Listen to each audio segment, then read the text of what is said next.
आप सभी को मेरा सादर नमस्कार। हम सभी मंदिर जाते हैं, लेकिन साथ में अपनी एक लंबी चौड़ी फेरिस्त लेकर जाते हैं। इच्छाओं का एक गांठ बांध के लेके जाते हैं कि आज हम मंदिर गए हैं और ये मांगेंगे। बाहर भी भिखारी बैठे रहते हैं और अंदर अच्छे से जानते हैं जिस दिन भी हम मांगने नहीं जाएंगे, शायद उस दिन मंदिर जाना भी छूट जाएगा हमारा। आइए एक छोटी सी कहानी मैं आपके सामने बोल रही हूँ। एक भिखारी भीख मांगने के लिए अपना झोला तैयार कर रहा था। मांगने से पहले उसने एक मुट्ठी चावल अपनी झोली में डाले, जिससे उसकी झोली खाली वापस ना आए। और जब वह भीख मांगने के लिए बाहर निकला तो उसने देखा कि एक राजा जो उस देश का था, रथ में सवार होकर उसी की ओर चला आ रहा था। वह तो गदगद हो गया कि ये तो बड़ा ही शुभ अवसर है और शुभ संकेत। आज मुझे जरूर ढेर सारी भिक्षा मिलेगी। स्वयं राजा मेरे को दिखाई दिए हैं। मुझे तो जब भी मैं राजा के दरबार में जाने की कोशिश करता हूँ, महल से भारी भगा देते हैं, और आज स्वयं राजा मुझे दिखाई दे गए हैं। अब तो मैं इनसे जी भर के कुछ मांगूंगा।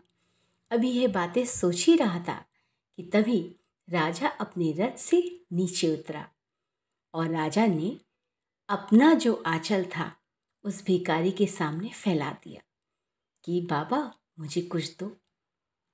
उसको तो घोर आश्चर्य हो गया, अचंभित हो गया वो कि एक राजा मुझसे भीख मांग रहा है।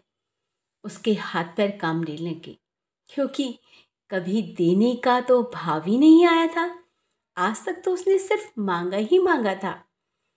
तो राजा ने फिर से कहा कि मुझे अपनी झोली में से कुछ दो।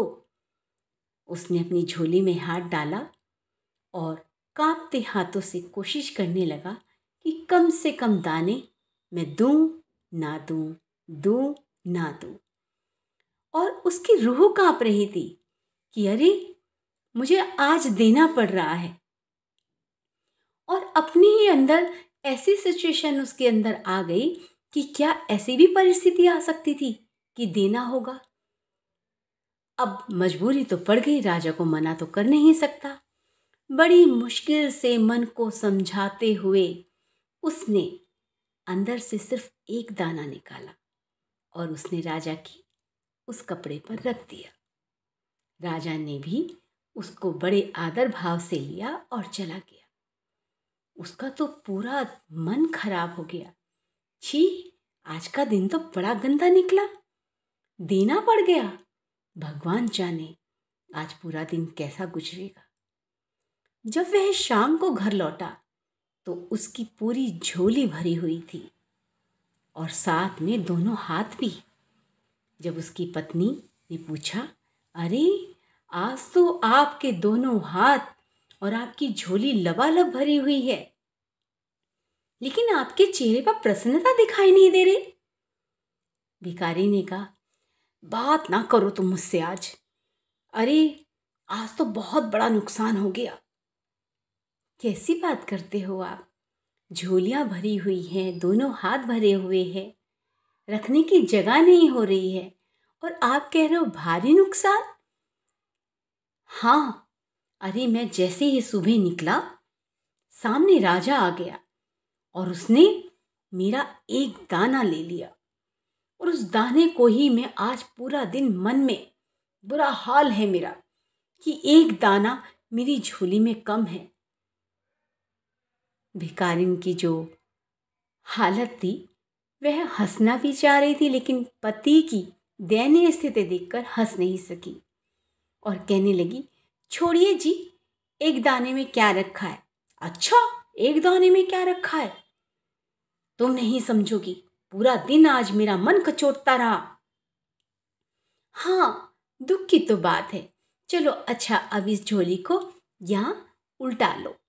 जैसे ही उल्टाया तो वहां देखते क्या है, बाकी के सब चावल, लेकिन एक सोने का चावल उसमें चमक रहा था। दोनों आश्चर्य से देखने लगे। सोने का चावल? सोने का चावल भला कौन दे सकता है? तभी भिखारी को याद आता है कि उसने सुबह एक चावल दान दिया था। वह अपना माथा पीट लेता है और बुरी तरह अपने सिर में मारने लग जाता है। पागलों जैसी स्थिति हो जाती है उसकी। उफ, ये मैंने क्या कर दिया। काश मैं मुट्ठी भर दे देता।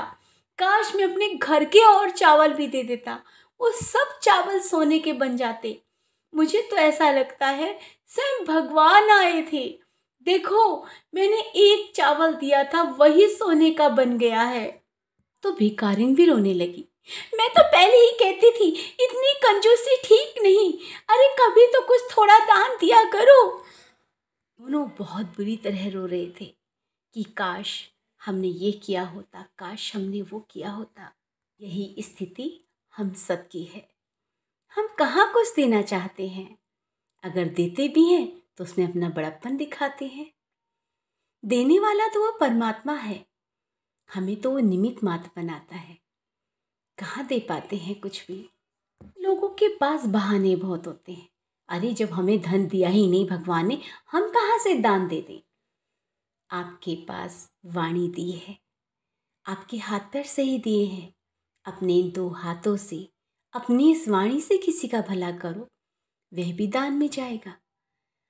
आप अपने बारे में ऐसा क्यों सोचते हैं कि आपको ईश्वर ने कुछ नहीं दिया? सोच कर देखना। अथाह मिलने के बाद भी आपकी पिपासा बनी रहती है। क्यों? क्योंकि आपके अंदर सिर्फ और सिर्फ लेने की भावना आती है।